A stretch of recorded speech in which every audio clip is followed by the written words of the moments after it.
هو انتوا اتطلقتوا ليه صحيح؟ هو انتوا ليه ما خلفتوش لحد دلوقتي؟ هو مفيش حد كده في السكه، مفيش عريس ولا حاجه؟ مش ناوي تتجوزي؟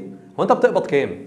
عارفين انتوا الاسئله دي اللي هي بتوجع ساعات الشخص اللي قدامك ومبيبقاش عارف يرد عليك، ويتضايق لما يرد عليك يروح هو ليه سالني السؤال ده؟ وانا بقول للشخص اللي بيسال، هو اسال نفسك وانت بتسال ليه؟ عشان فضول ولا عشان تساعد؟ ولو عشان تساعد وضح ده، اقول معلش انا بسال بس هو انت بتقبض كام عشان عندي ليك اوبورتيونيتي ثانيه، عندي ليك فرصه ثانيه، او عشان عايز اصلح.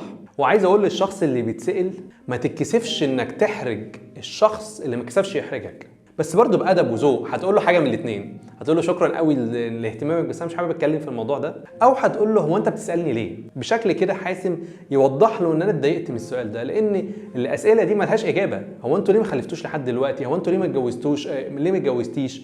هو انتوا ليه اتطلقتوا؟ اسئله في الاغلب هي محرجه لو الشخص اللي قدامك ما فتحلكش المساحه دي. وحتى لو دي طبيعتك، بس فكر دايما في الشخص اللي قدامك هيتضايق ولا هتكون السؤال ده مفيد ليه.